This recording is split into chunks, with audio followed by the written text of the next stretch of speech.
नमस्कार, मैं तबरेज श्री अरविंदो सोसाइटी की तरफ से आप सभी का हार्दिक स्वागत करता हूं।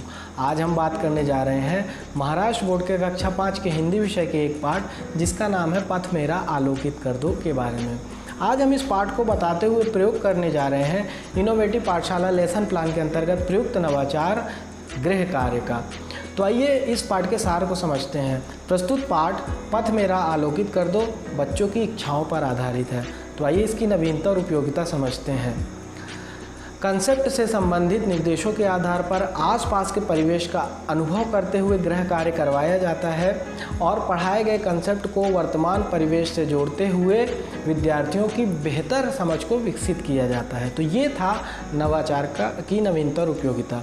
तो आइए इसके क्रियान्वयन को समझते हैं। इस नवाचार के माध्यम से जिस कंसेप्ट का पुनः अध्ययन करवाया जाता है वह है शब्दावली वाक्य निर्माण का। तो इसके लिए शिक्षक को कुछ विशेष चीज़ें सुनिश्चित करनी होती हैं कि पहली, शिक्षक को ये सुनिश्चित करना होता है कि उन्होंने पाठ को अच्छी तरीके से पढ़ा दिया और उसकी व्याख्या अच्छी तरीके से करा दी है कि नहीं। दूसरा, शिक्षक को एक स्टेशनरी कार्य कुछ करना होता है, उसके लिए उनको कई तालिकाओं की कई प्रतियां भी अपने पास रखनी होती है और उस तालिका में विद्यार्थी का नाम और लेख का कॉलम बनाना होता है शिक्षक को, ताकि बच्चे उस तालिका को अच्छी तरीके से भर सकें। फिर शिक्षक बच्चों को वो तालिका की एक एक प्रति देते हुए बोलते हैं कि आपको ये तालिका अपने घर ले जानी है और अपने आसपास के जो अनुभव हैं उनको इस तालिका में लिख कर लाना है। और इसके लिए आप अपने अभिभावकों की भी मदद लेते हैं और फिर बच्चे घर जाते हैं और उस तालिका में वो अपने आसपास किए जाने वाले विभिन्न कार्यों के बारे में एक एक वाक्य निर्माण करते हैं और उसको लिखते हैं उस तालिका में। और दूसरे दिन वो आते हैं।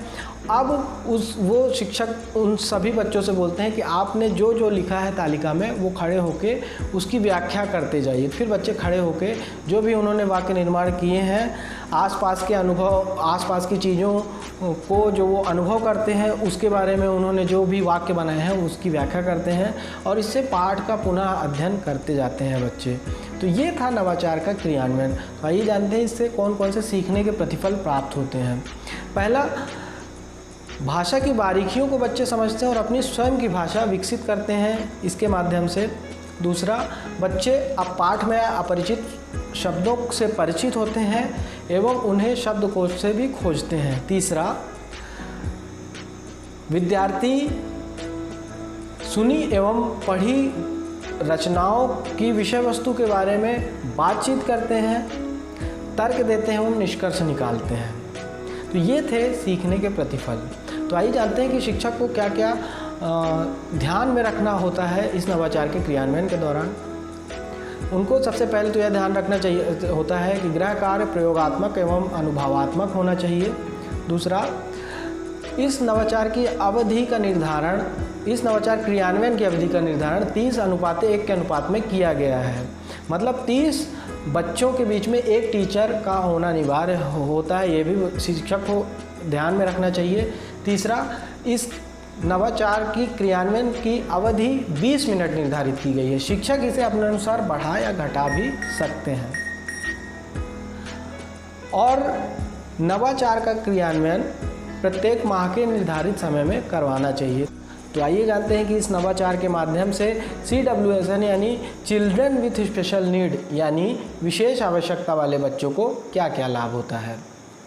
तो संज्ञानात्मक क्षमता वाले बच्चे अपने बहु इंद्रियों के माध्यम से कंसेप्ट की स्वयं जांच करके कंसेप्ट को समझने में सक्षम होते हैं।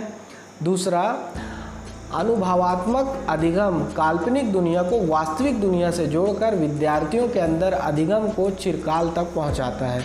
तीसरा, यह ऑटिज्म से ग्रसित बच्चों को नए स्थानों एवं कंसेप्टों को समझने में मदद करता है। तो ये थे विशेष आवश्यकता वाले बच्चों को इस नवाचार से लाभ। तो ये था हमारा इनोवेटिव पाठशाला लेसन प्लान के अंतर्गत प्रयुक्त नवाचार गृह कार्य। हम उम्मीद करते हैं कि आपको हमारा ये नवाचार अच्छा लगा होगा और आप अपने विद्यालय में इसे क्रियान्वित भी करेंगे, ये हम आपसे आशा करते हैं। और हम आपसे अनुरोध करते हैं कि आप हमारे ZIIEI यूट्यूब चैनल को सब्सक्राइब कीजिए। और यदि ये वीडियो आप हमारे फेसबुक चैनल के माध्यम से देख रहे हैं तो हमारे ZIIEI फेसबुक चैनल को लाइक कीजिए, ताकि आपको ऐसे और भी रोचक वीडियो मिलते रहें। आपका वीडियो देखने के लिए बहुत बहुत धन्यवाद।